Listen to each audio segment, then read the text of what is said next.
What is going on, ladies and gentlemen, and welcome to the Whatnauts Review Show, episode 26, where every week we have a brand new story to talk about, whether it be a comic book or a movie or an anime or a manga or something else. Who knows? We read it, we watch it, we do what we have to do, come back here and talk about it.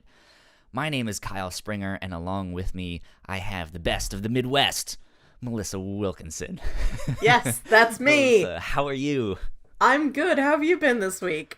This week has been good. It's nice. A little rainy today, but that's not too bad. So I've been continuing to rearrange and kind of refurnish my room. Oh. I bought some new shelves yesterday, and I'm thankful I bought them yesterday because I was thinking about waiting and buying them today, but it's raining outside today, and I don't have a car, and I walked home with those shelves, and I am sore right now, and it's terrible. No. But that's what you have to do when the store is walking distance, but it's a long walk. Anyways, that's my problems of not having a car. Oh. Oh well. What have you been up to? Just working, still figuring stuff out here in my apartment. It just You're became also kind of rearranging and refurnishing your new apartment. Yeah, I still have to get all the stuff out of the old place, and I've got today and next Saturday because I have to be out by the 30th. So yeah, after I do this, it's okay, roll my sleeves up. Well, I have short sleeves on. That's not a literal turn of phrase. It's just, I will metaphorically roll my sleeves up, and then I have to get to work and just haul stuff out of there and vacuum everything and rent a steam cleaner. So I've been working hard and trying to find enough times to relax so that I do not collapse into a pile. Yes. Do apartments out there tend to have carpet or hardwood? You mentioned a steam cleaner, so I'm guessing you had carpet in your old apartment. Yeah, both of my old one and the one I'm in now have both had carpet. Interesting. Some of them, the older ones, I think, have hardwood. The older ones, and the closer you get into the city, I'm out here in the suburbs. Okay, that makes sense. Anyways, moving on, because no one wants to hear if there's carpet in the tremendously mundane apartments. That's that's exactly what everyone comes here for. So next week on Carpet Cast, you'll hear about. No, just kidding. This week, however, we do have a TV show to talk about, a Netflix original. It's a cartoon, pretty much brand new. We almost could have done a Reactor Core episode on this show if we had watched it over last weekend. But The Dragon Prince is what we are bringing to the table this week. I pitched it. And I pitched it because last week, or I guess last week as of recording this, I was listening to a podcast where one of the creators, Justin Richmond, it was on the podcast. And I had no idea who he was or why he was there, but he was there, and he was like, yeah, I have this new show coming out, and this, and that, and it's written by some of the same people who did Avatar the Last Airbender, and it's kind of this fantasy adventure thing, children's show. And I was like, that's pushing all the right buttons. I like where this is going. And they watched the trailer, and I was like, okay, that looks really cool. And turns out someone I follow on Twitter, who used to work in the video games industry, if I'm not mistaken, quit their job to go work in some capacity on this show, and I just didn't know it. And then once I was like, I should look into the Dragon Prince thing, it two and two just fit, and I was like, oh, okay, I've seen this before. I just didn't realize it. But you were the one that picked it. And what made you want to pick this one? I know we've done a lot of animated things recently, and we've done some big Netflix things recently. But yes, I love fantasy, and I know you're not a big fantasy guy, so I was excited to have that opportunity to talk to you about it. And I had no idea this thing existed until you told me about it, and I was surprised. I loved Avatar, I loved Korra, and to Yeah. have something with such a strong pedigree, I was surprised that I hadn't heard of it before, which is probably my own fault, not Well, like I mean, it's marketing fault or anything. brand new, yeah. Yeah. And I mean, I guess it depends on what you watched on Netflix Mm-hmm. too, because they have like multiple new shows each week now, so Mm-hmm. they'll kind of pitch to you based on what you've watched. Like, hey, maybe you'll like this. So I mean, I don't know how much children's cartoons you watch on Netflix, but that could probably fly under the radar for a lot of people, especially if they have like a separate account from a kid's account, if they Mm-hmm. have kids or something, or if you're like me and you watch all sorts of stuff, and Yeah. they're like, we don't even know what to send this guy. But yeah, so you were interested in the fantasy Mm-hmm. aspects of stuff. So I should clarify. I've mentioned multiple times on this show that I'm not a huge fantasy fan. Mm-hmm. I think it's more like high fantasy, like J.R.R. Tolkien style Okay. fantasy. I don't like Game of Thrones. I don't really like Mm-hmm. Lord of the. I mean, like I like them. I know that they're great. And that it's not like, oh, I think it's poorly written and there's all these plot holes and blah blah blah. It's just, yeah, no, it's good. It's just not my cup of tea. I would prefer sci-fi or crime shows or something. But yeah, stuff like Avatar: The Last Airbender, my favorite. Yes. Like that's amazing. I have all of it on DVD. I still need to get Legend of Korra, but I'm also like, well, I have the DVDs of Airbender and I want the Blu-rays of Korra. So should I just upgrade Airbender to Blu-ray? Should I, which I absolutely Big should do. choices. But then it's also like, well, do I go digital to save space? And then I don't know. Anyways, I digress. So when I pitched this show, what were you expecting? Or once you had kind of heard, okay, the Dragon Prince, what was formulating in your mind I there? guess. Well, dragons are part of mythology across many parts of the world. Sure. And I think with Avatar having such a strong Asian influence, I was expecting more of that, and this was a little bit more Western influenced, it looked like. It seemed Yeah. closer in tone to like any other sort of medieval fantasy sort of adventure, which was nice, which is stuff I've enjoyed a lot in the past. So, Elves and dragons and Yes. I don't think we've seen one yet, but I'm assuming there's gonna be like dwarves or something down the road. Who like knows? a gnome, a fairy. I love all that stuff. Yeah.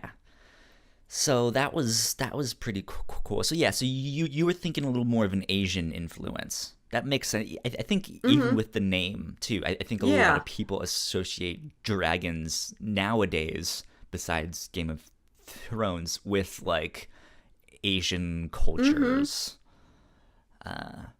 So yeah, that's interesting.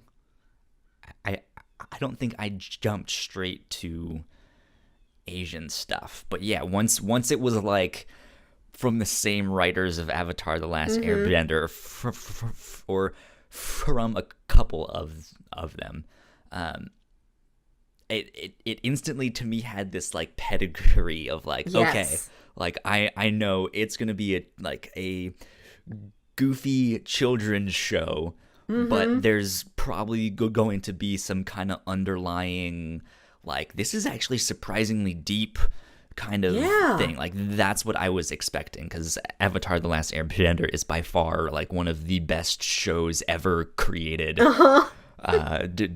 Doesn't matter that it's a cartoon meant for children. It is amazing.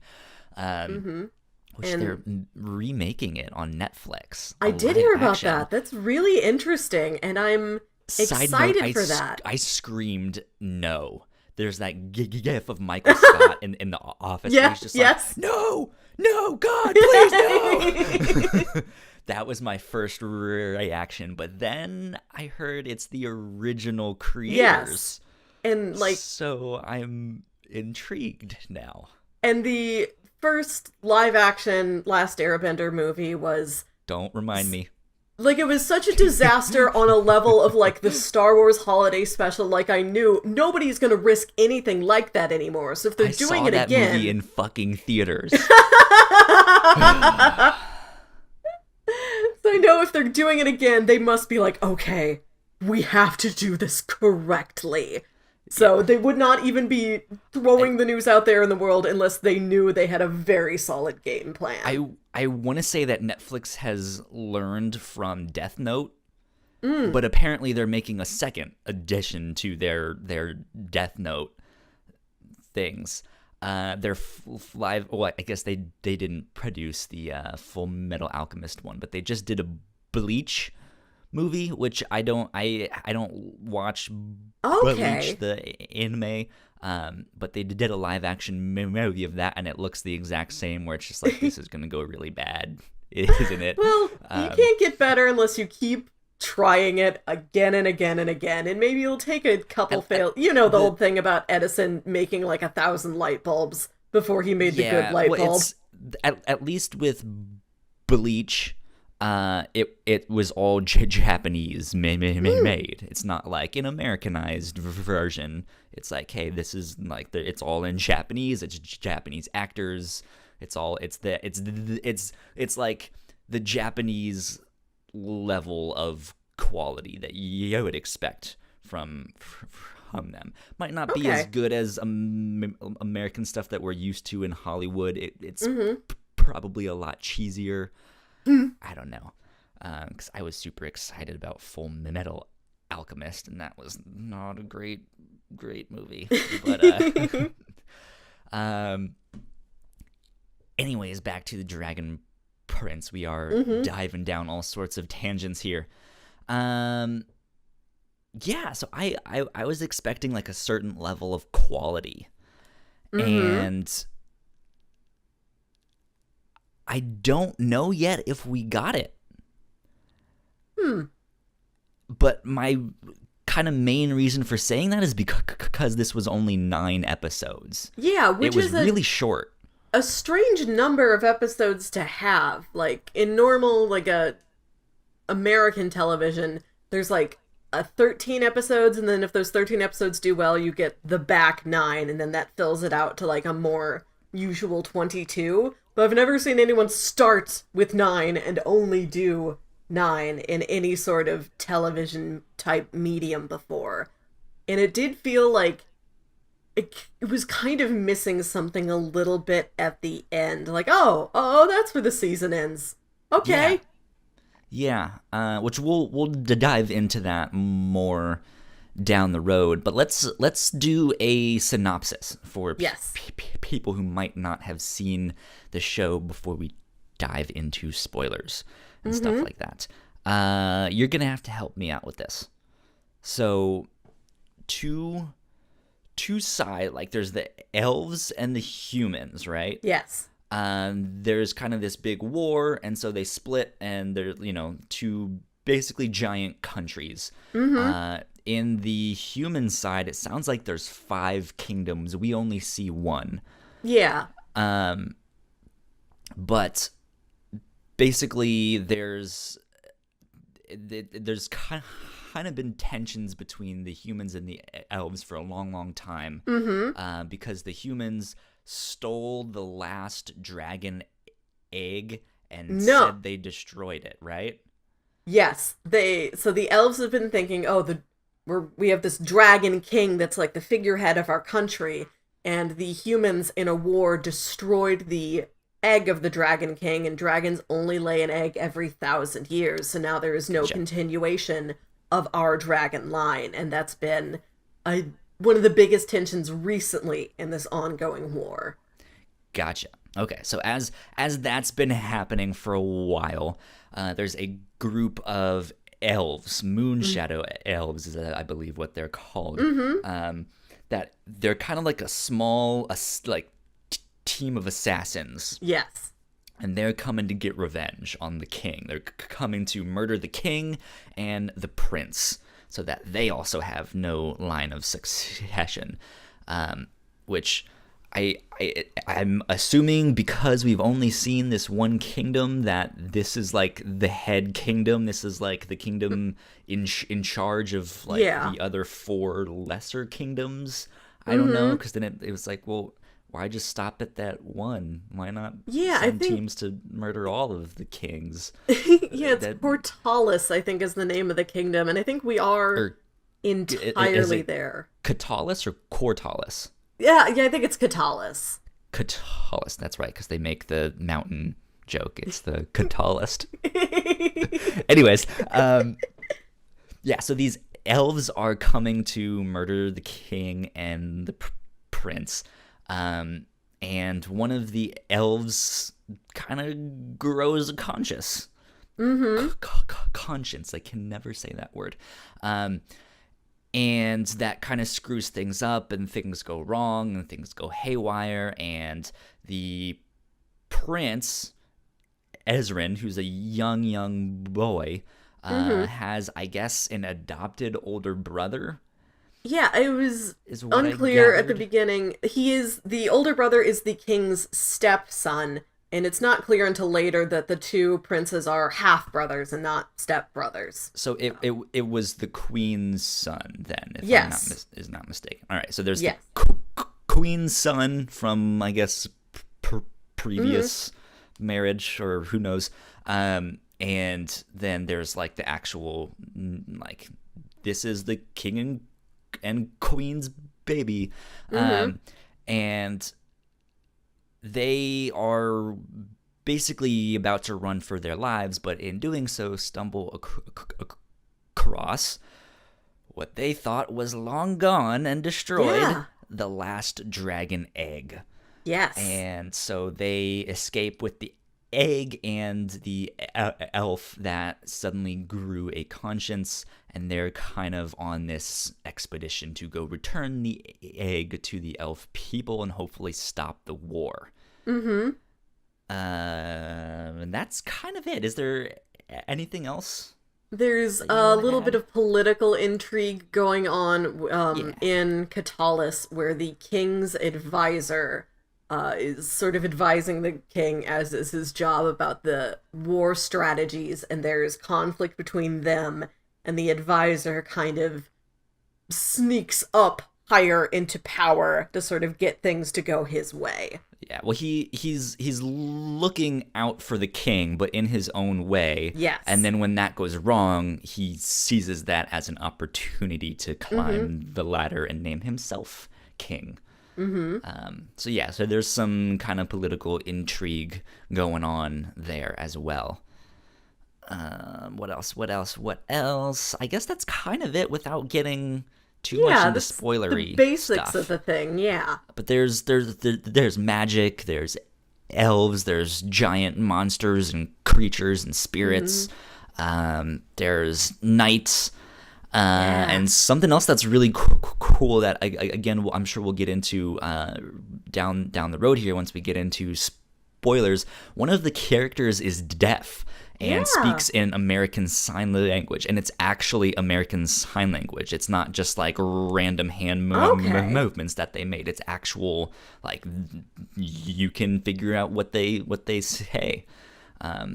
So that's neat. It's good. It's good representation. And if you've seen Avatar: The Last Airbender, it's kind of cool to see their formula at work. Because in Avatar: The Last Airbender, they had a character who was blind, and that's like one of everyone's favorite characters. Yes. And in this, they have someone who's deaf, which is fantastic, and she's also a fantastic character in this too. So I'm excited to see if they get a second season and where this will go, because I don't think they've announced yet that it's happening.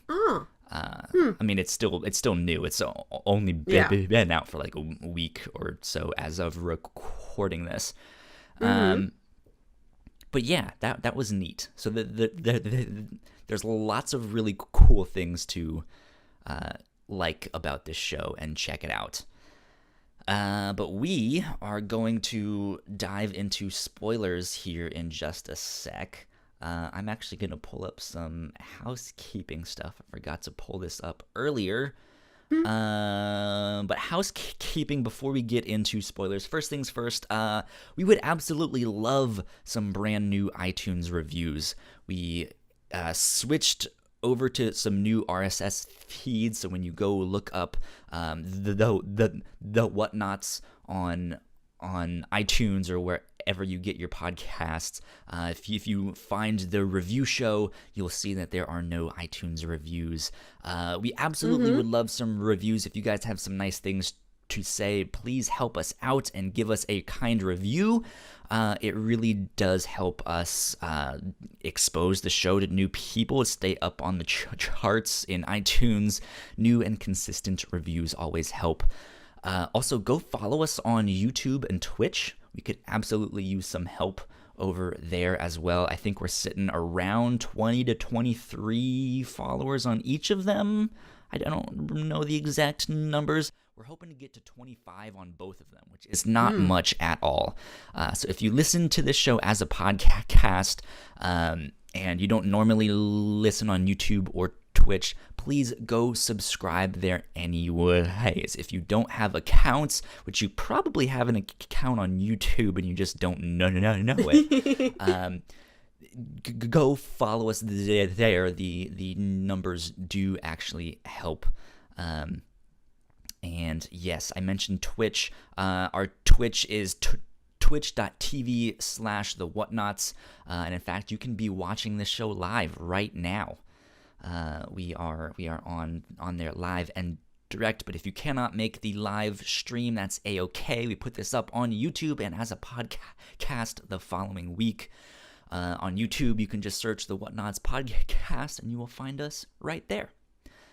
Last but not least, on housekeeping, the Wolverine Chronicles episodes 1 through 3 are out now on the Iron Forge Films YouTube channel. We will put the link to that in the description of this on YouTube and in the podcast one as well. But fellow Whatnot member Eric Mannix is starring in the Wolverine Chronicles. They're X-Men fan films, and he is playing Professor X in that. So that should be pretty cool to go see. So go check that out in your spare time. But that is all the housekeeping I have right now, if I'm not mistaken. Yeah. New episodes of the Captain's Log are up every week. Go check that out too. But yeah, let's move on to spoilers. So I don't have to keep looking at this housekeeping stuff and digging around for things to talk about. Cool. So if you have not seen the show yet, we are going to do spoilers. So you might want to go tune out or pause this. Go watch the show on Netflix. It is called The Dragon Prince. 1 season so far, 9 episodes long. You can watch it in an afternoon, and you'll be good to go. Yeah. What are you thinking, Melissa? Where do you want to go first? What's on your mind? I want to talk more about that advisor character, because I was really intrigued by him, and unfortunately, I missed his name entirely, and I kept thinking, oh, they'll say it again, but then the only people around him who are talking to him are the kids, and they call him Dad. It's like, oh, that's not helpful. His name's not Dad. Dragon Prince. I'm using Dr. Internet to help us out. IMDb. This, in some regards, the story, it didn't, kind of circle back around to things that I thought it might have circled back around to. So I'm like, oh, they'll talk about, we'll learn that guy's name again. I'll just keep listening for it. No. I waited for, 5 episodes. I'm like, nobody's calling him by his name.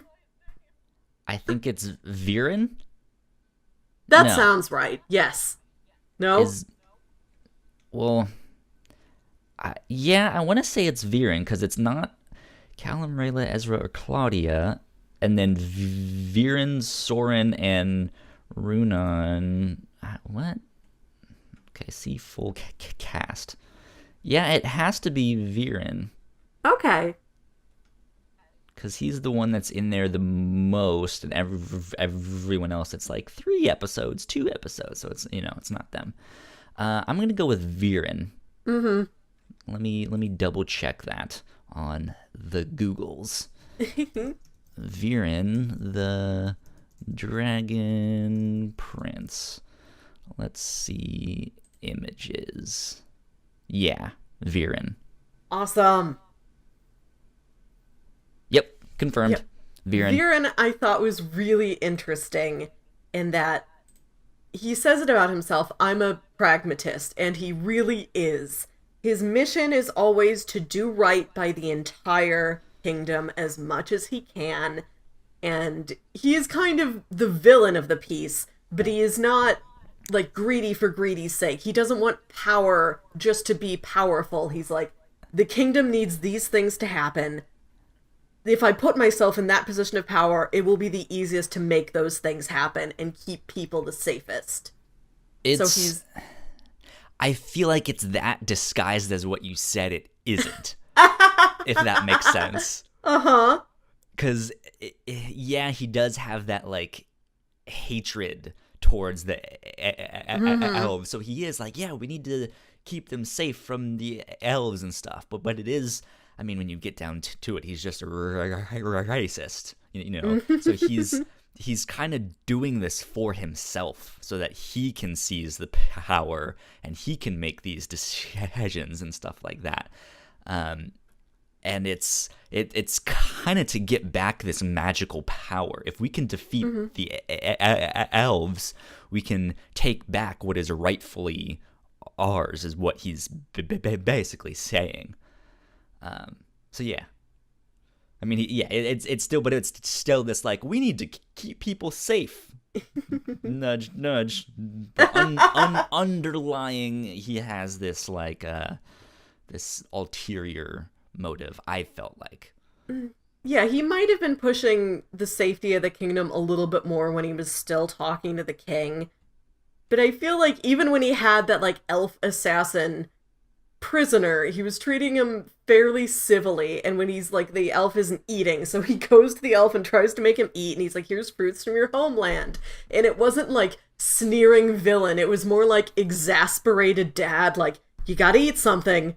Do you want this? I brought this. How can I make a bargain with you? You have to eat something. I think that's out of desperation, though. Yeah. Because, I mean, there's the whole, like, he's gathering all these magical artifacts and stuff like that, but yet there's a bunch of them that he doesn't understand, that I mean, even though he is some kind of, like, magical warlock mage thing, there's that, like, Harry Potter mirror that he doesn't understand what it is, and he knows that elf might have some kind of magical knowledge that he does not. So I guess to backtrack just a tiny bit and explain a little bit of the magic. There's multiple forms of magic. I guess originally there was like 6 different, like, main magic things. Yeah, and then there was a wizard that found a 7th, and that's the dark magic. Oh, that's right. Yes, there's like 6 elements. And that's what humans have. Yeah. Yeah, and so all of the natural stuff, he's like, I don't understand it. And so yeah, he's like, he's wanting to understand more of this magic. And he knows that elf is, like, more in tuned with that kind of magical stuff. So I feel like he's trying to be nice to him, or appear nice to him, so that, again, so he can get what he wants. It's not like, hey, I actually care about you and your well-being, and, like, yeah, it's not quite like that. I'm not trying to be a bad leader here, you know, it's like, hey, I'm trying to be nice so you'll get me what I want, Yeah, he is not a nice guy, but he's a very practical guy. Like, he wants power not so that he can, like, revel in it and laugh maniacally. He's like, that power will be useful. And I just liked how practical he was about everything. Like, even when he's trying to, like, rise up the ranks. He's not like, and now I'm king. He's like, and now I'm lead protector because I want to protect people. Like, everything he is doing is part of his own personal principles, which are his own and don't really make sense to anybody else. Yeah. But they are his own and they are his principles. And he's like, this is the good thing to do in my eyes as I see it. Like, he's not... like, you can tell he's not really happy about what has to happen with the king. But he's got this certain level of pride in himself because he knows he is doing a good job according to what he thinks the job is that needs to be done. Yeah. Like, I like that he wasn't... That makes sense. Yeah, and he's not exactly a great guy, but I like that he wasn't just power-hungry and greedy and gloating and maniacal. He's got this level of practicality to them and this need to, like, at least in some degree, watch out for the kingdom. Yeah. I think to me, interesting enough, I think that translated more to a little bit more of an uninteresting character. The yeah, he's a bad guy kind of thing, and he does have these ulterior motives, but he's like, I never felt like he was sinister. Even though he's like, the princes are dead, don't don't go looking into that because they're not actually dead. And then like, or if accidents happen out there in the wild, be sure they do happen, but accidents happen, like, even though he's doing stuff like that, I felt like his daughter was much more sinister than he was. I did love his daughter. I love that little family. I liked her character a lot, but I think her sense of humor kind of ruined it for me. So because this is the same writers as Avatar the Last Airbender, I'm probably going to be making a lot of comparisons to that show. She reminds me a lot of Azula, but Azula was so single-minded and so about her business that she didn't have time for that sense of humor. And to me, that's kind of why she was so scary and so menacing, is she just has this single thing and nothing can stop her. And she's so driven to the point where it's like, holy shit, like, this is actually kind of scary for a children's show. Like, that's actually a good villain. But with Viren's daughter, Claudia, was that her name? Yes. I remember it from IMDb that I looked up 2 minutes ago. It's like the one pretty normal human name in the entire series. Yeah. I think with them trying to give her this sense of humor and this kind of comedic relationship between her and her brother, it kind of makes me lose that sinisterness of like, oh, they're trying to humanize her and make her care for me. Like, she seems like the Azula character, but I feel like they're also trying to give me the like option of, oh, this is maybe also Prince Zuko. And she might turn sides, but then there was like 2 or 3 other characters that I'm like, well, they might fit the Zuko role, where it's like they're on the bad side, but they're, maybe they'll change, So I just, the comedy there ruined that relationship. But even with that, I still felt that Viren was not like the main bad guy, if that makes sense. Like, he is a bad guy and he will have to be dealt with. But I think the real villain, the one that's actually chasing them, is Claudia. Yeah, that makes sense. Viren's more of like he's more of like not like a puppet master. He's the one moving all of the pieces kind of into place and like directing people. Yeah. But Claudia is like the most important threat, like down on the ground. And I think her sense of humor can in some ways maybe make her more chilling, because she is so like light and kind of breezy and giggly sometimes, and to see eventually when that might turn and to have her, like, be chasing you down, throwing dark magic at you, and, like, laughing and, like, twirling her skirts around or something like that. Like, that seems like it could be really effective if they go with that angle. Yeah. Yeah, I mean, it's the, like, hey, you don't, like, you can't have, like, sunshine without the rain type of thing, yeah. you know? Like, once you know one thing, then the other thing is much more impactful, you know? So that might be what they're trying to go for, because we've seen her be the villain, but we haven't really seen her like get to a Zula status yet. And I think once that happens, then it's gonna be like, oh, okay, you know. Yikes. Yeah, and I liked her relationship with her brother. I think because so often you've seen stories kind of like this, where it is a villain who is a parent who is kind of pitting their children against each other, who is, like, trying to get them both to, like, win the parents' favor and, like, impress me, and, oh, you did, like, a Thanos and, like, Gamora and Nebula sort of thing. Isn't he kind of doing that? Isn't Viren kind of doing that between them? Because down the road, when he sends his son to go be like, hey, come back with news that the princes are dead, he's like, but they're not dead? He's like, well, maybe you should come back with the news that they are dead. There's that, but then he tells his daughter immediately after that to, like, go follow him. Make sure he does his job, but if something happens to him too, you know, get the egg back. Yes. Like, that's all that really matters. But he's not making his children be rivals against each other.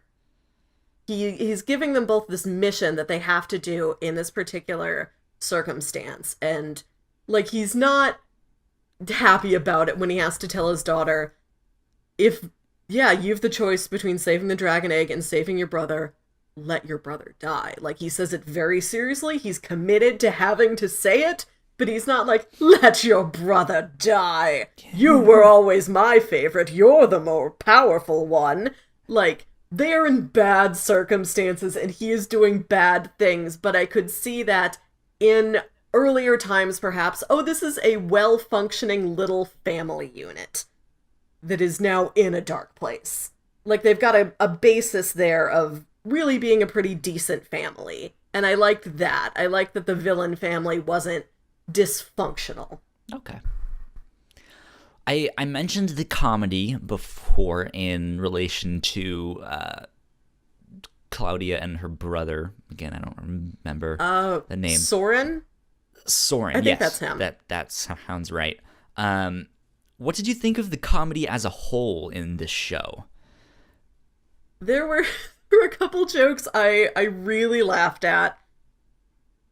Like, I wrote this one down. This is in, like, the second to last episode or something like that, where somebody says, how do you plan for indescribable terrors? I think you need to be able to describe them first. Yeah. It's like, there are a couple, like, really fantastic, witty moments, and I think a good portion of the jokes are, like, they're not corny or anything, but they're just very sort of basic, which isn't anything bad. Like, this is like a TV Y7 show, so it's pretty it's pretty elementary jokes because it's for a pretty elementary audience. Yeah. Actually, the comedy was kind of one of the things I had a problem with in this show. I think it was, I don't know, like, I think they were actually trying to, like, make jokes and write jokes rather than just have kids be kids and like have them do stupid stuff. Like, again, going back to Avatar the Last Airbender, like, they get to Kyoshi Island and he wants to go, like, surfing with the, you know, and, like, it's not a joke, but it's funny to see him do this stuff where he just wants to be a kid and have fun. Yeah. Whereas, like, they're making jokes like, it's the Catullus Mountain, because the kingdom's name Catullus, remember? And then they're like, well, what about the shortest mountain? And that's the exact response, right? It's just silence. And it's just I can understand like having a character who makes bad jokes all the time, but you're doing this with multiple audience members, or not audience, but like each character had their moment like that.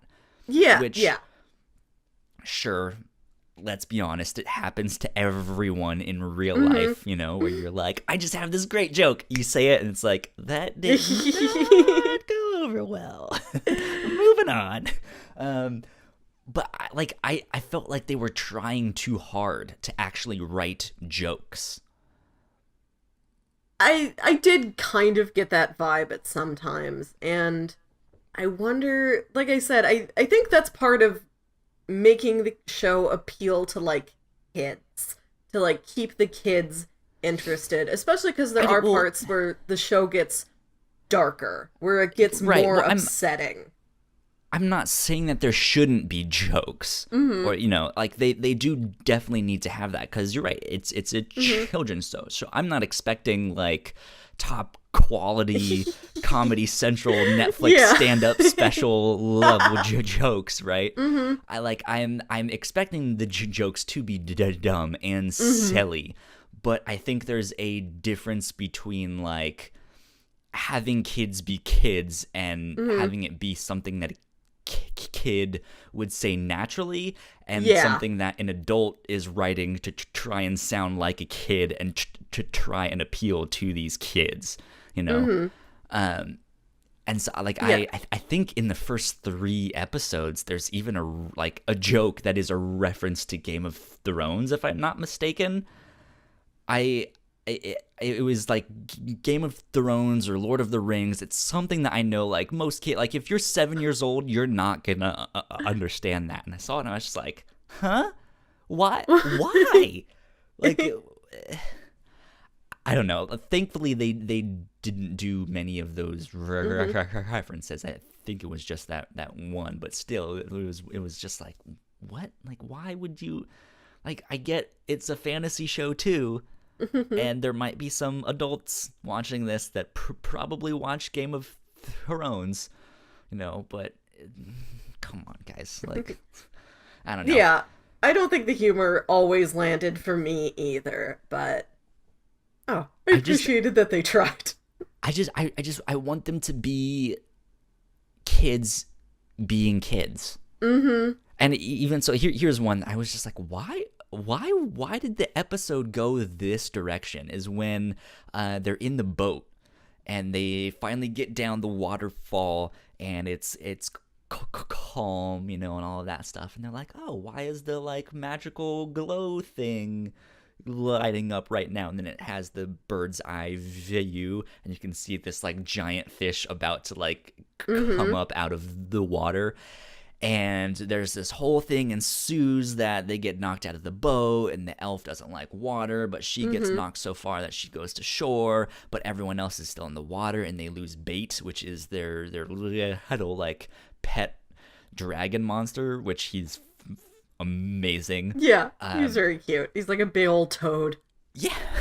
But so then there's the thing where Callum and Ezrin are in the water acting like everything is fine, and the elf is like, oh my god, look out behind you, bait's about to get eaten. And they're just sitting there like, what's happening?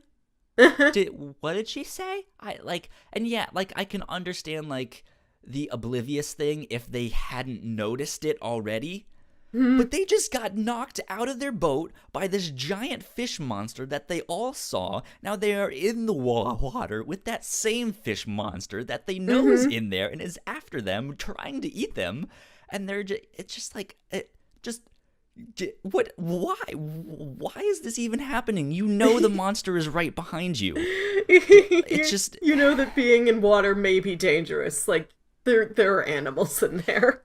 Yeah, but that joke totally would have landed if they were swimming or surfing, or it was them on the boat by themselves and they hadn't noticed it yet, right?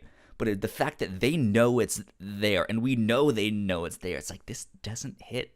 This is just frustrating. because the characters are not acting like they should be. And it's just, I don't know, it's like, come on. Anyways, enough about the comedy and stuff like that. I have a question. Yeah. The cube. What do you think it is? I don't know. I like the use of the cube because it's just small enough that, like, I think I forgot about it for like an episode or two, and then it pops back up again. And I'm like, oh, that's right. We don't know what the heck this cube is. We don't know, like, why this was a plaything for you, why this was in, like, your family's vacation cabin. Yeah, I know, like... He doesn't mention that it was a plaything, but the elf is like, she just dismisses it as a toy. No, I think he mentions, like, it was... I think it was in our old toy box when we were kids. Like, it just sort of wound up because maybe nobody knew what it was. They're like, I don't know, it's a block the kids can play with. Kids have this block when they don't know it's, like, a magic cube. Yeah.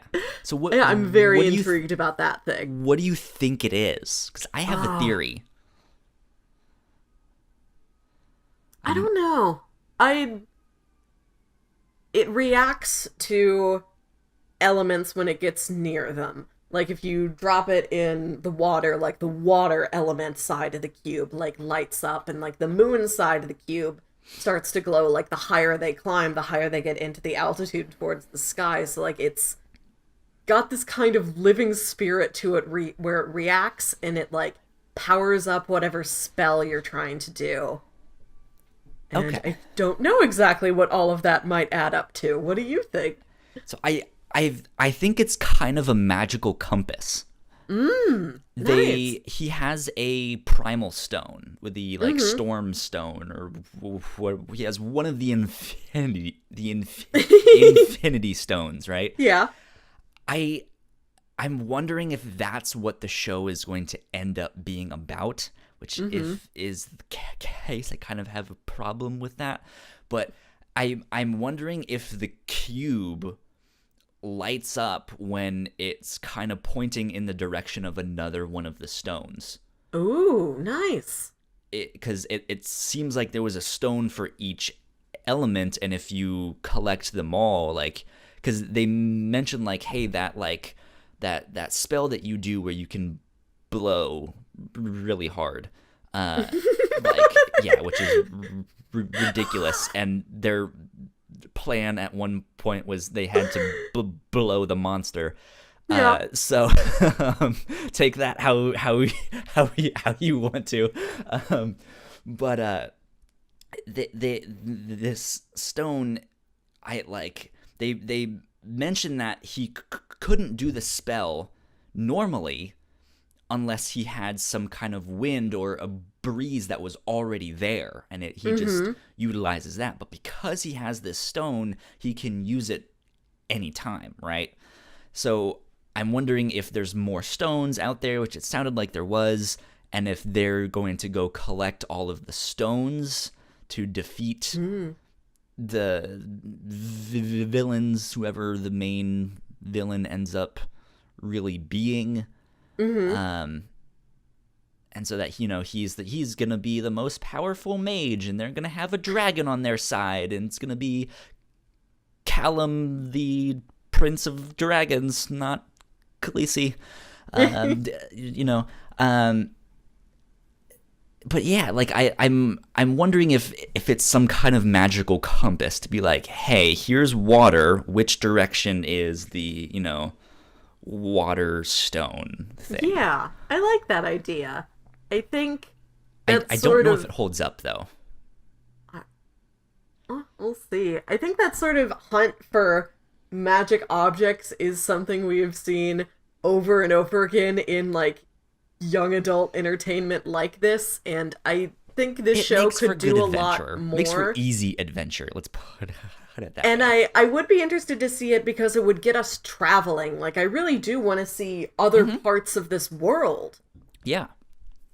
And especially because they went with the same naming conventions for the episodes and I guess seasons. It's not really a season, it's a book. It's a book, yes. And for Avatar the Last Airbender, when they said book 1 and so on and so forth, it was referring to the elements that he had to learn and master, right? Which is, I think Avatar the Last Airbender had 3 seasons, 3 books, 3 big seasons, if I'm not mistaken. Because he already knew airbending, so he had water, earth, and fire. Right. So it was those 3 seasons. But this, if they go by the same convention, it sounds like there's going to be 6 seasons because there's those 6 elements. Yeah. Right. Which I guess if they want to do 6 seasons, maybe to help sell that, they're like, well, what if we do shorter episodes? But then what was this book called? Do you remember? I don't remember. Oh no, I don't, unfortunately. So it might be a thing where it skipped the primal stone for the sky, or the storm one is what he has, which I guess is the sky. I think this book had something to do with, it was like moon something. But I don't know. That sounds familiar. It might be moon because of the ending. What they found with the ending of this show. The whole like moon elf thing. Well,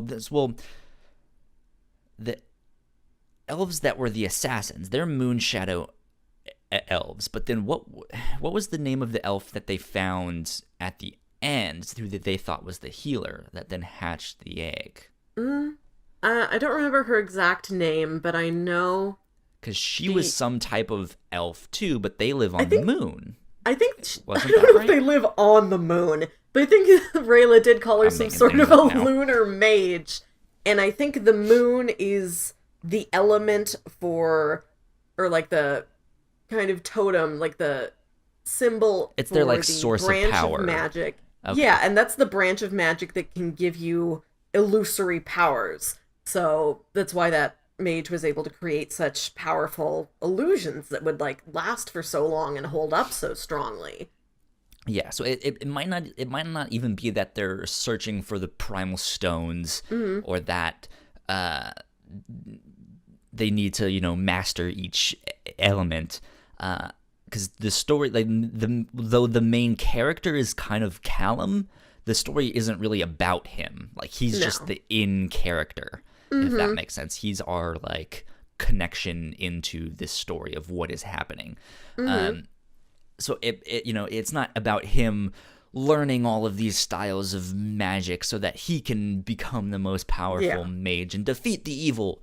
But it might just be that they to really complete their mission, they might have to seek out other powerful mages that represent each other kind of source of magic to help them with something along the way.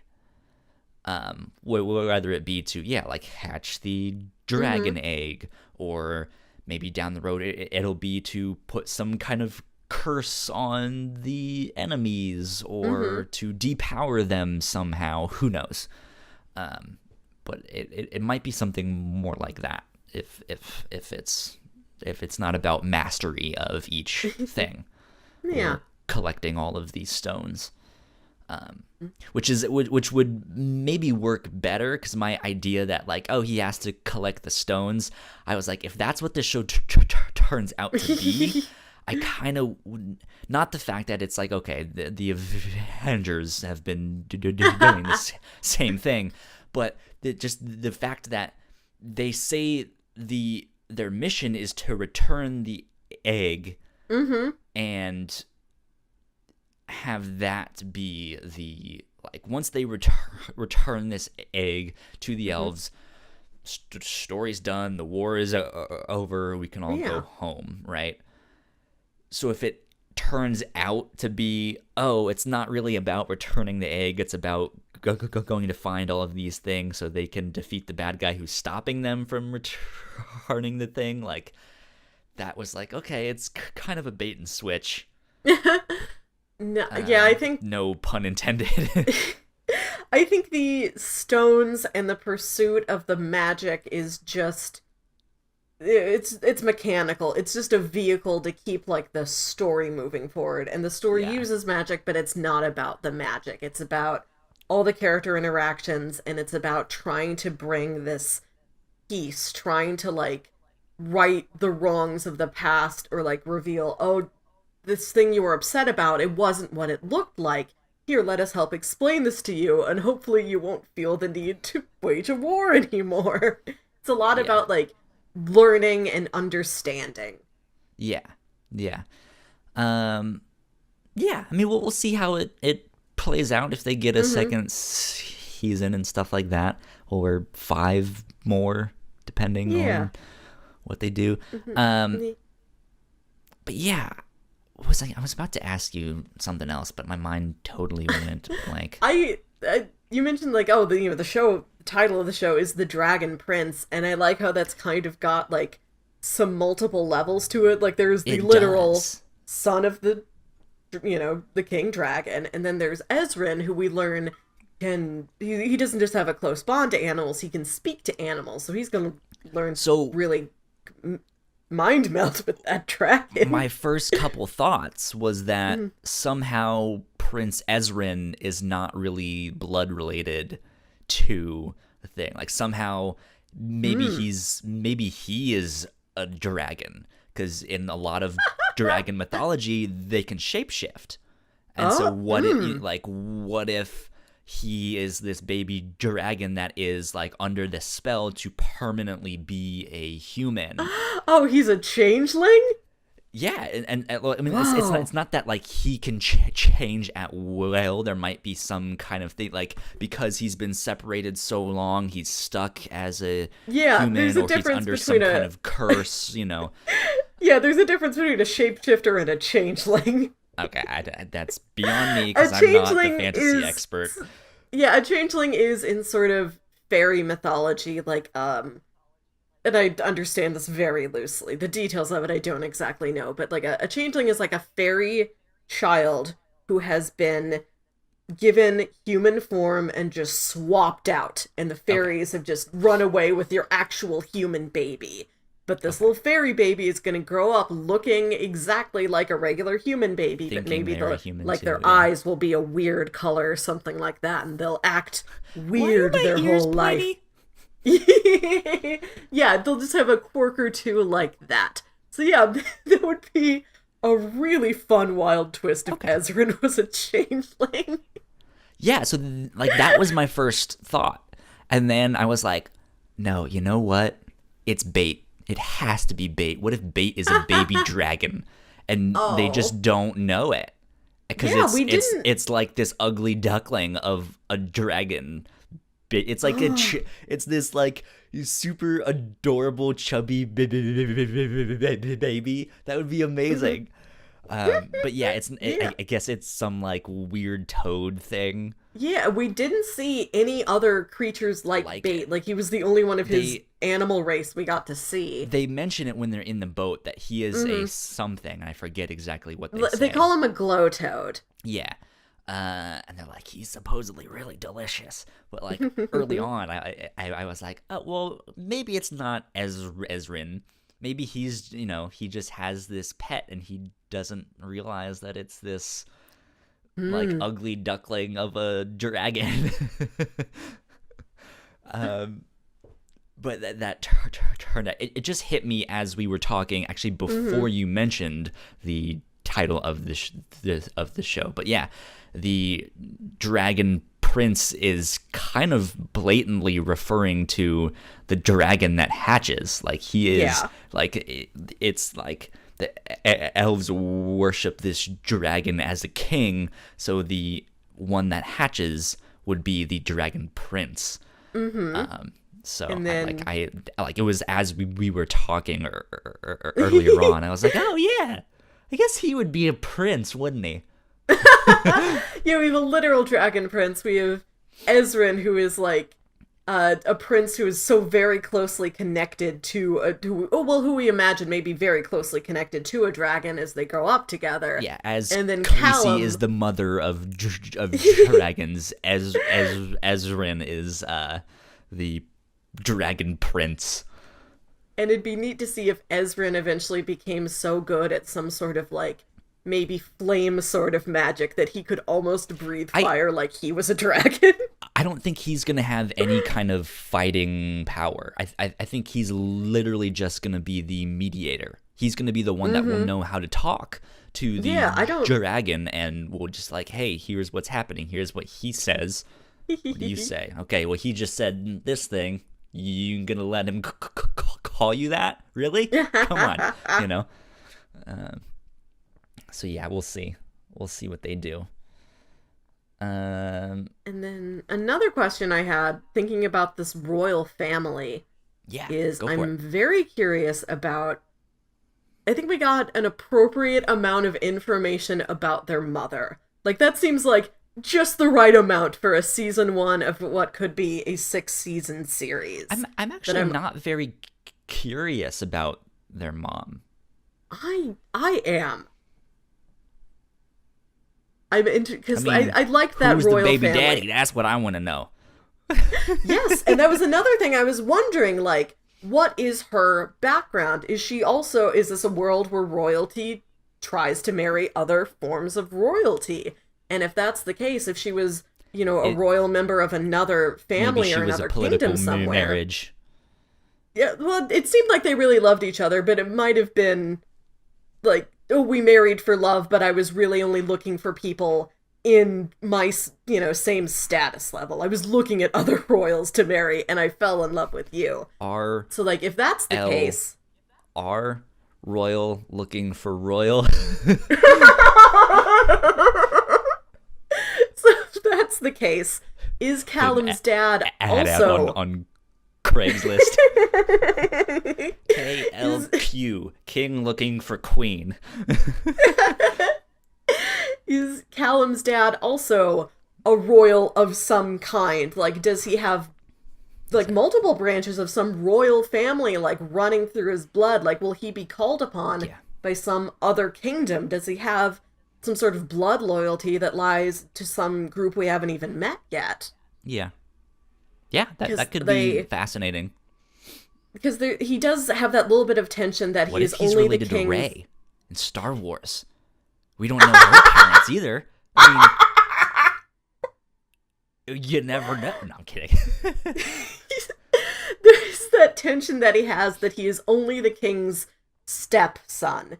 And he likes his father likes him, but he knows, like, they are not just simple, like, father and son. When there's all of this heavy royal lineage and responsibility, he's like, I'm the king's stepson. I don't count for anything. I don't have that royal blood.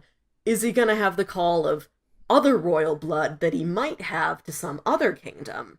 Yeah. Or was, his mom just a woman who rose up the ranks? Was she a civilian who just became a military hero that became high enough status for the king to be able to choose as a partner? Like, I'm very curious about what kind of woman she was. Did they mention her in the arts? For some reason, I kind of feel like they mentioned her being involved in arts, like she was a painter or something. Oh, I don't know. Which I don't remember. Could be why Callum does all the art stuff. Is maybe I'm just making it up in my own mind. Because they talk about her why. So briefly. Yeah.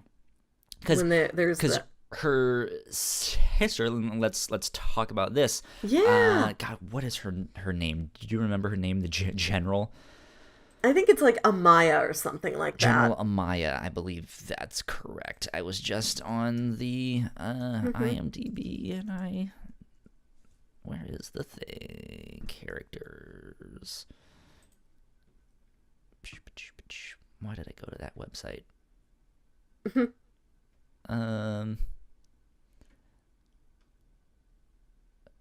General Amaya, yeah. That's her name. Correct. So she is the sister. She's the aunt And I guess this is usually kind of how it works in fiction, especially in like children's cartoons, that if there's multiple siblings, like one is the military one is the artsy one is the sports one is the nerd one is the, So yeah, every family of 5 children is a breakfast club. Exactly.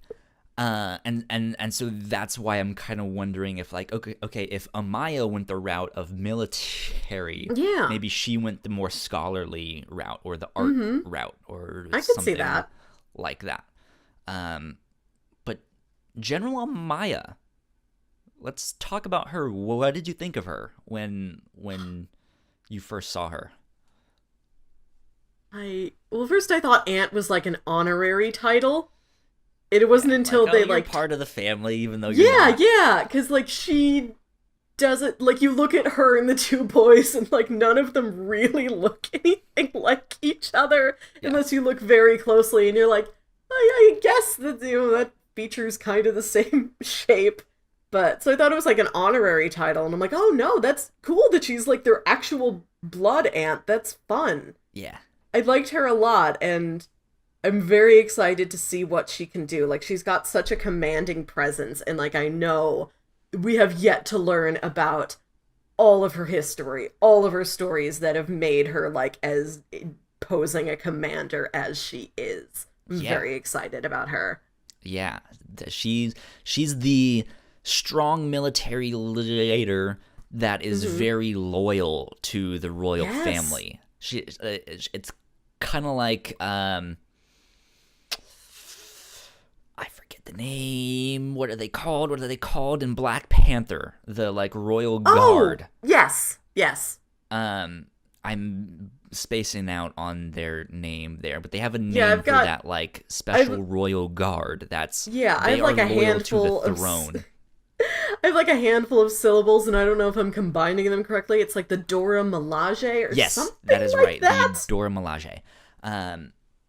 And it's kind of, she is not the quote unquote royal guard. She is the general in the military, but she has this loyalty to the royal family rather than the throne.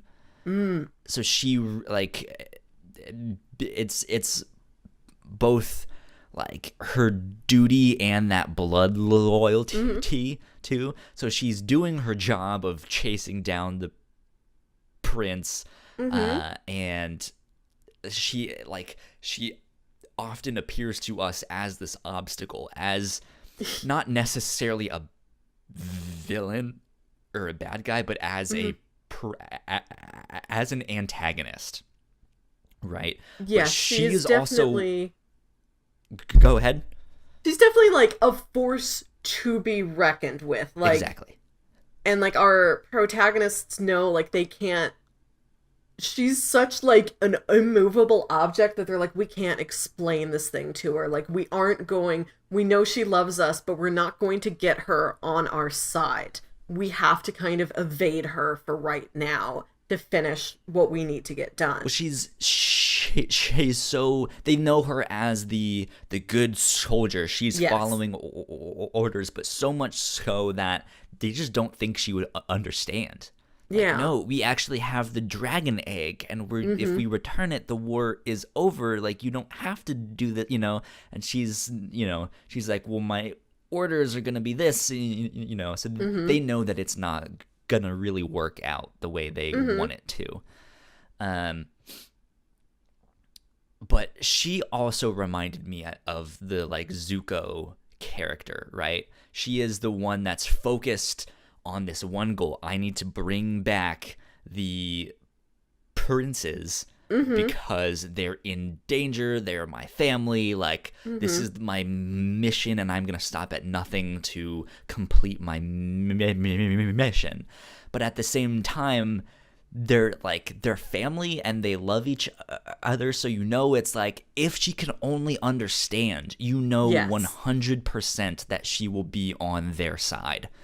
like she will do anything it takes to help them out. And so I'm like, I know it's not going to happen for a while, but I know there will be a moment down the road where she is the turncoat, right? Where she changes sides, and it's like we're just like, yes, finally, like she's so good. Yes. We love her.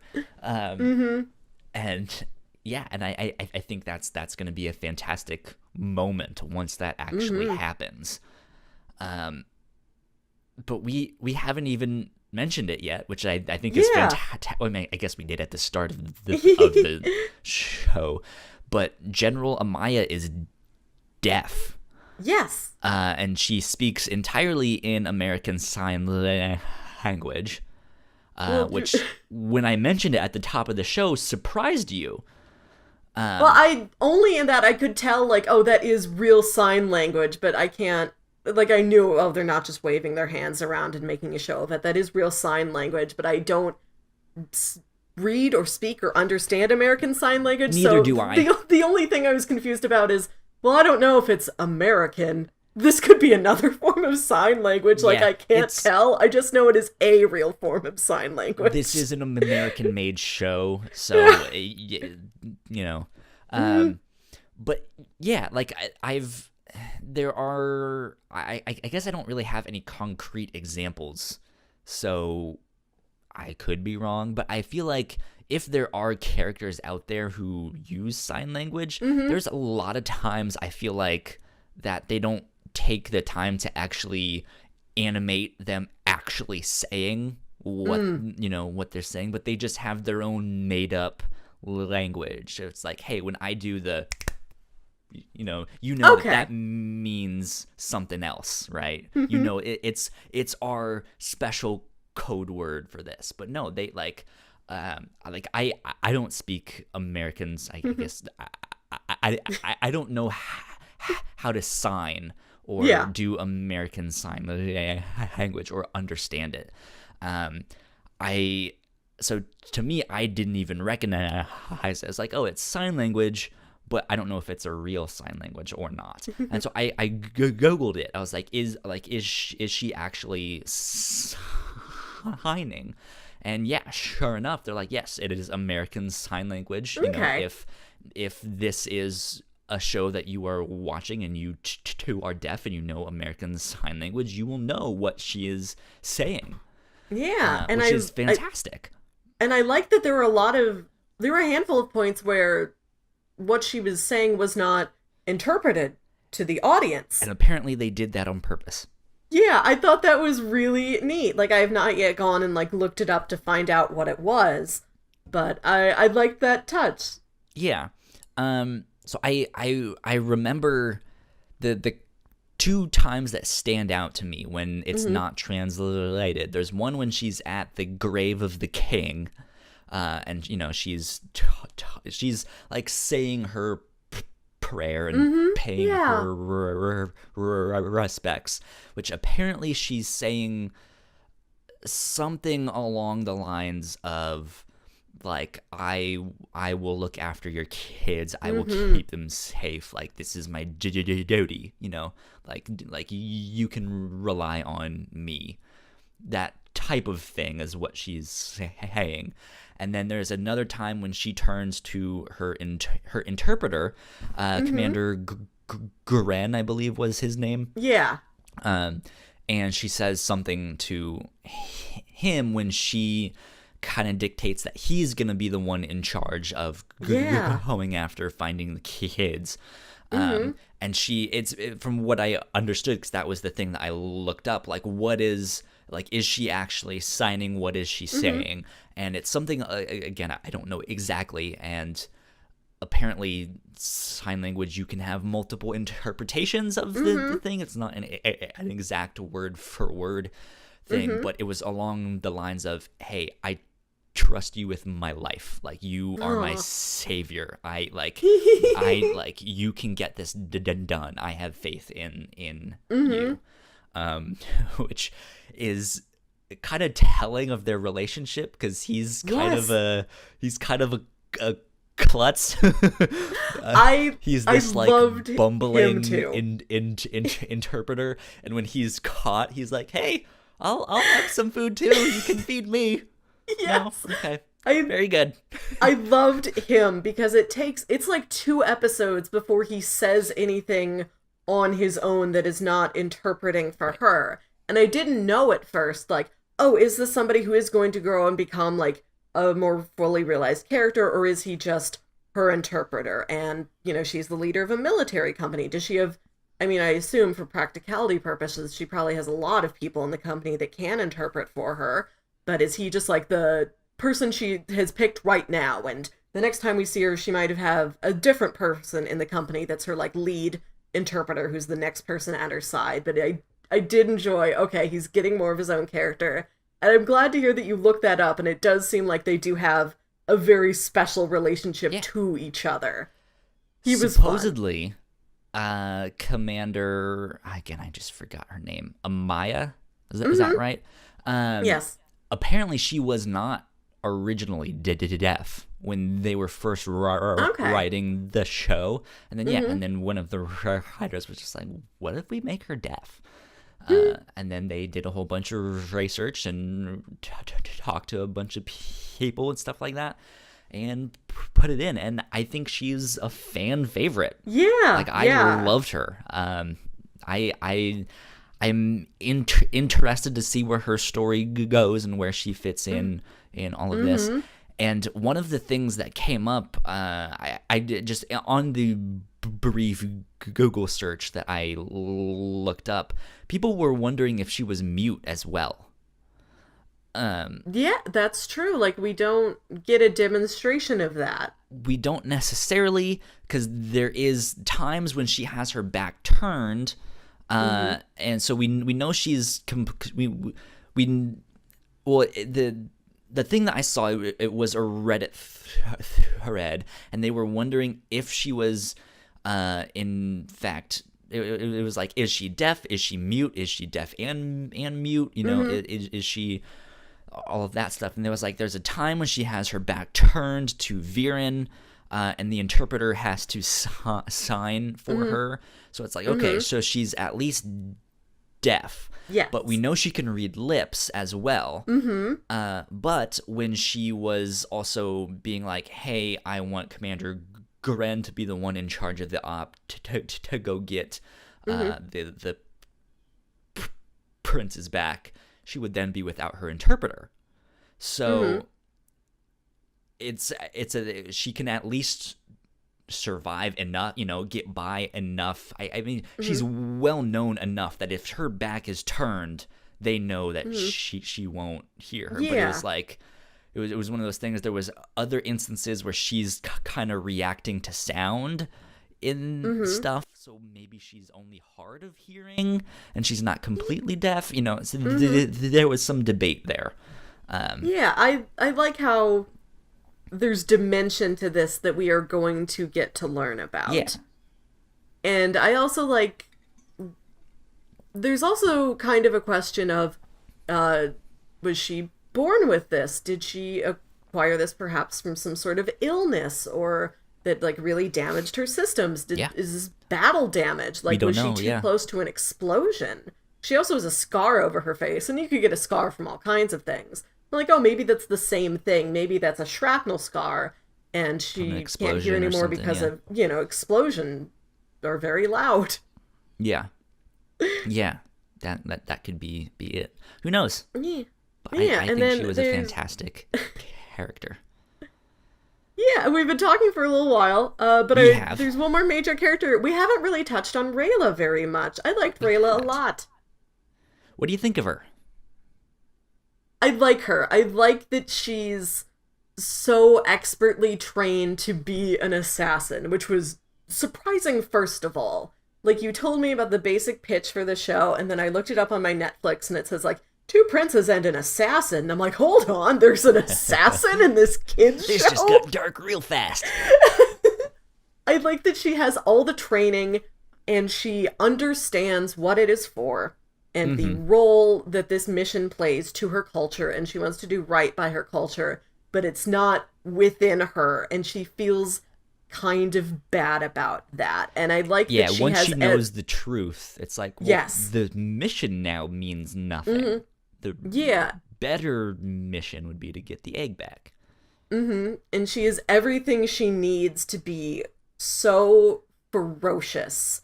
But she's really sweet and she's really easygoing and she's a little snarky, but she's on the whole very good natured. And I liked that. I like that she's not like a violent person. She's not aggressive. She doesn't have a temper. She just has been trained to be able to do that, but that's Yes. not her natural state. Yeah. Yeah. Very true. I liked her a lot. I think that I think there's a lot more about her that we don't know. Yes. And just because we don't know, I mean, we've seen a lot of the like human culture, but we haven't seen much of the elf culture Oh, yet. and that was another thing I wanted to say that like the ending felt kind of curtailed to me. Like the events that happened in the last episode felt like they needed maybe like 5 or 10 more minutes of breathing room. Because when that elf mage shows up, this is the first elf that Rayla has seen, and who knows how long I don't know how long they've been journeying, and maybe in like 2 weeks or something. And she's not like, oh, another elf, another person of my kind. Like, she doesn't have that kind of strong, they don't react to each other like that. And I kind of felt like that was missing. And we've seen so many examples of humans being aggressive towards elves that I was like, and except for the, the assassin group, oh, this is the first other elf we're gonna meet. How is this person going to react to the humans? Not in any particular way. Like, she treated the other elf she has seen and all the humans the same. Yeah. Which is nice, which is the goal, but I would have liked if somebody, like, said that, like, made a point of that, and they kind of spent just, like, a tiny bit more time exploring that. Yeah, that would have been nice. Shout out to Sinha Meika, or Sinha Mika, I believe is how you pronounce it in the chat. They were saying good evening. Hi. So yeah, hi. Let's see. We mentioned some of the characters. We've been talking for a while. Last thing I kind of want to talk about is the ending. Is the what do you feel like the end like how did that leave you? What was the taste left in your mouth with that? I think I was expecting something a bit more climactic and action-packed, just based on how many other stories like this that I have seen that have led to a place like that. But I guess what this actual story has been leading to is they're going to, if not physically track down the kids, the people that are after them are going to know where they are and know how to get to them. Yeah. And the dragon is going to hatch. Like, that's really the things they've been leading towards, and they got there, so that's good, and that was satisfying. I think I was just expecting something a little bigger, a little twistier, but I did like, there were some very visual, impactful moments in that finale. Like, I love that, like, arc of light, like, stretching from one mountain to the other as Claudia casts that locating spell. And what Viren does, I don't totally understand what has happened, but the fact that he has that elf man trapped in a coin, that's very sinister. And it I think sounds that like is, he's done stuff like that before. yeah, that is, I think, all the sinisterness you need. Like, just that. Like, oh, that's that one thing. It comes right at the end, but I think that's so well done. Like, yep, he's By the scary way, enough. I That's didn't good. mention this earlier on, but Viren reminds me a lot of Littlefinger from Game of Thrones. He's the advisor who's kind of manipulating everyone to. He also has a long coat and a short beard. Yeah, yes. yeah, yep. Yeah. So the ending for me kind of left a bad taste in my mouth. Unfortunately, it was just very anti-climactic. Of like, oh, that was it. Like that was the end. Like I don't know. Again, like I felt with Avatar: The Last Airbender. Yeah. yeah, we knew the end goal, but we knew that there was multiple stops along the way. Mm-hmm. Like, hey, we need to get to this spot so that we can learn this style of bending. And so, yeah, when like season 1 ends, when they get to that spot and they learn that style of bending, that makes sense. It's like, okay, you accomplished like goal number 1. You know, Yes. that's season number 1. To me, with this, it felt like they just kind of fell into it on accident. Of like, oh, we're searching out this healer because the egg kind of got hurt. We don't really know what's up with it. This is a detour from what we're supposed to be doing. So let's go see this healer. Oh, wait, you're not actually a healer. Wait, what? You can hatch the egg? Okay, I guess. We'll go with that. Yeah. And that's it. And yeah. It was like, oh, okay. Not what I was hoping for. And I don't know. It's just a weird spot to end on, I felt like. And there's lots of good things to say about Avatar, and I think one of the things that did the best was that each season was structured very well. Like, it knew where to sort of hit all those different dramatic arc points. Yeah. And I feel like this was structured a lot more loosely, to where I felt like I should be seeing things that I was not seeing yet. Yeah. I mean, I think the simplest way to put it, is that Avatar had that like goal-oriented seasons, whereas this, we have the end goal, but we don't have the smaller goals. That's like, what can we do in between there to achieve our end goal?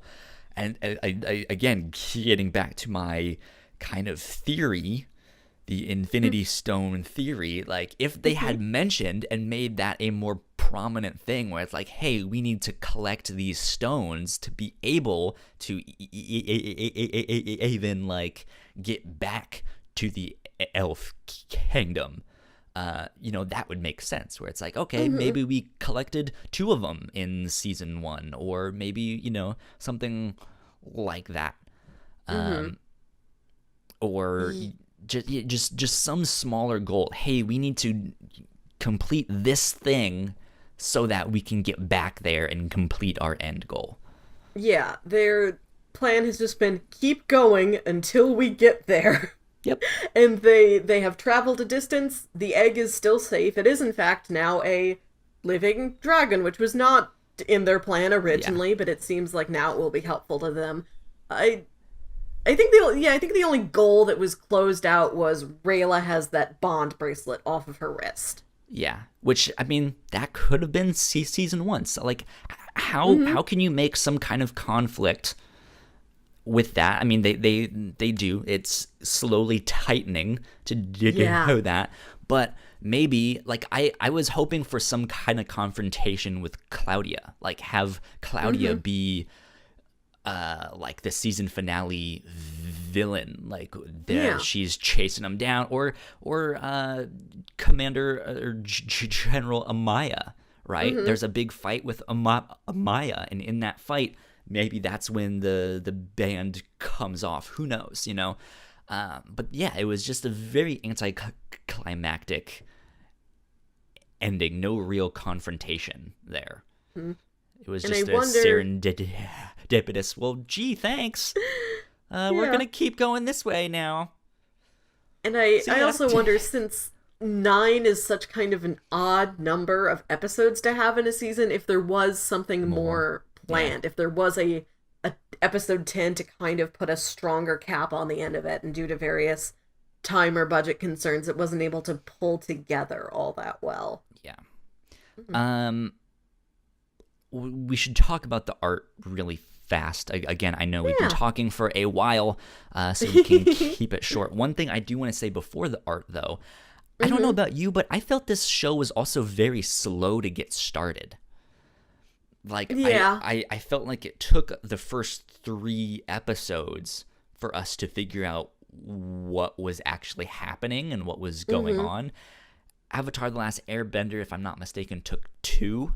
The first 2 episodes need to be watched. Like, that's the that will tell you everything you need to know about, you know, what is happening. This was the first 3, which isn't all that much time. It's shorter than a movie. It's like an hour long to watch all 3 episodes, but it's in a season that's only 9 episodes. That's the first third of the show. In the first third, we don't even know what the plot is, what the end goal is. Like, I felt like, yeah, there should have been more, or they should have started with, like, an animated movie and, like, have that be the thing that starts off the plot for the show, which is what, like, Star Wars, the Clone Wars did. They started with an animated movie,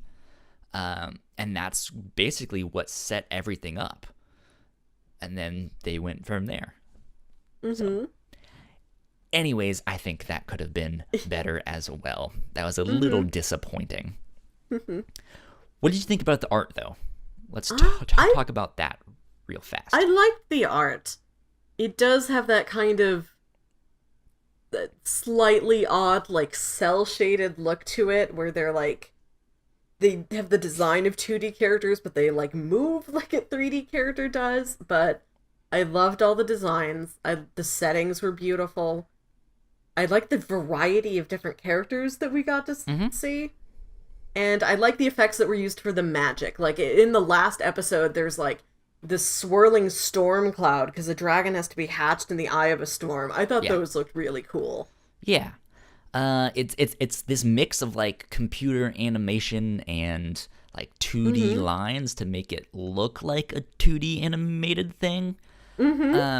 Which we did an episode on the Netflix original movies of Godzilla, which is also like an animated type of thing, and it's also CGI, but it also has a look that it's like, well, it looks kind of like regular anime, but I think when you look at these 2 shows next to each other, the Godzilla stuff leans a lot more heavily on the CGI stuff, whereas the Dragon Prince, honey, that Godzilla is the king of monsters, and this is the Dragon Prince. Anyways, the Dragon Prince seemed to, like, not rely as heavily on the CGI as this did, and it had a lot more of the, like, thick 2D line work. Yeah. Which, I don't know, like, a lot of times it struck me as odd. And I don't think it worked the way I was hoping it would work. And I think with the way TVs are now, we're getting into, like, 4K and for streaming, like, right now we're only streaming at 30 frames a second. Usually we're dipping below that. Like, our stream is not fantastic, but a lot of video gamers are all about, like, we want 60 frames a second because that looks super smooth. And watching this show, I felt like the frame rate was kind of choppy, which for a computer animated show that is rendered, you know, and, like, it's finalized, it's not streaming, like, I feel like it would have been smoother. Yeah, I think... I don't know. It threw me for a loop. I think between this and, like, the Godzilla show from a couple weeks ago, we are in this newer age of animation that is still, like, kind of getting up on its feet.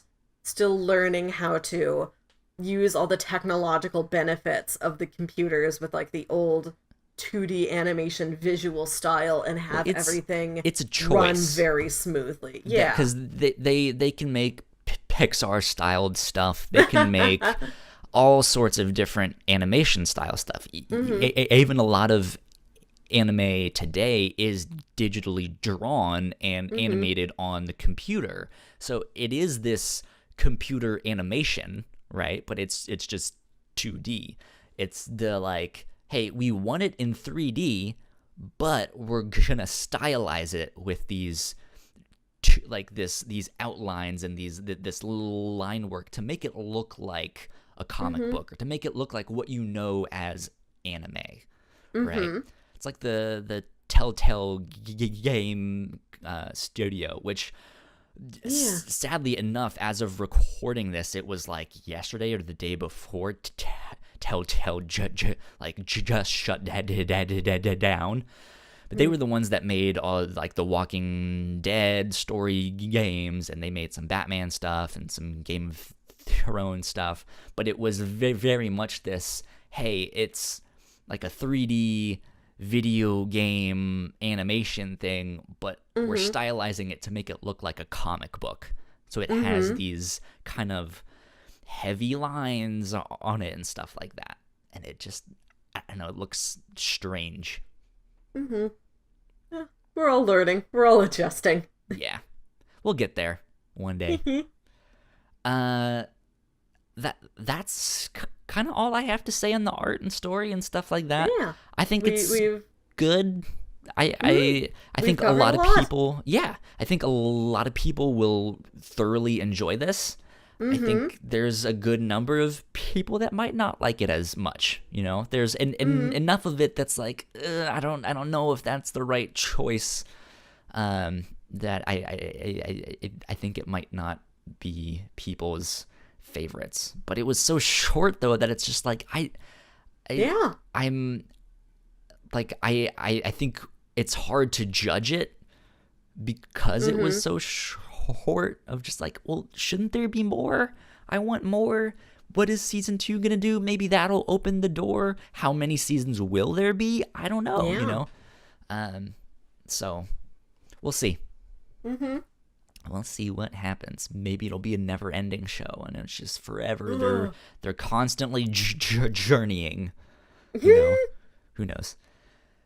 But yes, I think it kind of goes without saying what shows you should check out if you liked this show. Obviously, Avatar the Last Airbender. I'm sure there's some more out there, but that's like real strong. Like if you liked this, just go watch Avatar the Last Airbender. In fact, go re-watch it, because we know most of you have already seen it before. And if you haven't, shame on you. Okay. Oh, your time will come. I didn't watch Avatar until a couple years ago, which was later than most of the people that I had known had watched it, but I feel like I chose it at the right time for me. Now is my time to watch Avatar. It was never before, but it is now. You repented. Yes. Yeah. You saw the error of your ways. So yeah, let's move on to pitches for what we'll do for this next week. Yes. It is your turn to pitch. And you're doing some Halloween-themed stuff. Yes. This week's pitches are all about witches. There you go. Pitches for the witches. Yep, I've got a variety of things. I've got a comic book series, I've got a live-action movie, and I've got a Japanese animated movie. Interesting. So pitch number 1 is Volume 1 of the comic series The Chilling Adventures of Sabrina. Very timely. Because the Netflix show is actually going to be based off of that book. So, sure. That's, I guess, one of the inspirations. I shouldn't say based off of, but yes.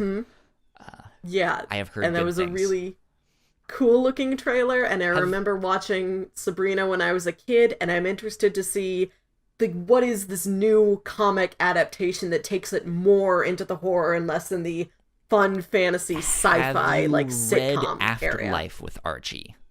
I have not actually read an Archie. Like, this would be the beginning. So I'm not an Archie reader either. The first Archie book I ever picked up was Afterlife with Archie, and I highly recommend that book. It is phenomenal. And it is, it's like, what if the zombie apocalypse comes to Riverdale? And it most of the like Archie crossover stuff is pretty cheesy. which is why they're kind of fun and why people. Archie meets the Predator. Archie meets the Punisher. Archie meets Barack Obama. You know, like it's weird, silly stuff like that. It's like, why is he doing that? You know, but this is not really a crossover. It's just like, here's an Archie book in the zombie apocalypse, and it's fantastic, and it is so good, and the artwork is amazing. Nice. And I really, really like every season of Riverdale that comes out. I always want them to do a Halloween special where it's just like, this episode is not in canon. It is our Halloween special, and it's just a zombie apocalypse episode, and then the next one it goes back to normal, you know. Who knows? But you were pitching the Chilling Adventures of Sabrina. Yes, which is like the sister book of that. 2016. This volume is the first 5 issues, and it is described as, on the eve of her 16th birthday, the young sorceress Sabrina Spellman finds herself at a crossroads, having to choose between an unearthly destiny and her mortal boyfriend Harvey. But a foe from her family's past has arrived in Greendale, Madam Satan, and she has her own deadly agenda. Yeah, I've heard fantastic things about this book, so that's exciting.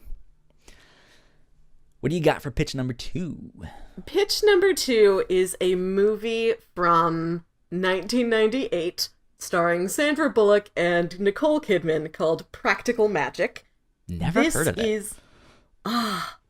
This was something I just saw for the first time like last year, and it's a neat film. They play these 2 sisters who come from a family of witches, and there is this long family curse that if you fall in love with somebody, that person will die.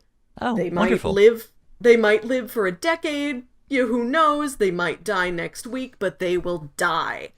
And one of the sisters gets involved in a bad relationship, and they have to take that guy out, and then he rises from the dead. So they have to combine all their witchly powers. They have to get every other woman in the town who thinks these witch sisters are weirdos and they don't want anything to do with them. But they're like, no, our magic needs to pull on as many people as possible to help take the evil forces that have brought this guy back from the grave, send him back into the grave. It's a fun movie. It's a bit of a chick flick with a supernatural edge to it. Okay. And it's filmed in this kind of languid, dreamy style. It's a visually really interesting movie. I watched it last Halloween, and I thought it was fun. Who did you say starred in it? This is Nicole Kidman and Sandra Bullock. Okay. Yeah. Gotcha. Yeah. Gotcha. Interesting. And pitch number 3 is a classic. We've been doing a lot of like new animation lately on the show. This is, in fact, the first anime I ever saw when I was like 6 or 7 years old, and I told you the theme is witches, so I bet you know that it's Kiki's Delivery Service. Kiki's Delivery Service. Yeah. Directed Classic. by Hayao Miyazaki. This is from 1989. It's actually a little older than I thought it was. Yeah. Yeah, it's about a young witch who has reached the age of witchdom, the age where she can be independent, and she goes off. She moves to a new town, and she's going to find what makes her special, and she's flying around trying all these different tasks, and she learns that what she is best at is just flying, and she starts a little broomstick delivery service with her talking cat. That's fantastic. Miyazaki is great. Okay, so those are the 3 pitches that we might do for this next week. We have Chilling Adventures of Sabrina. You're gonna have to remind me the name of the second one. It's called Practical Magic. Practical Magic. And number 3 is Kiki's Delivery Service. I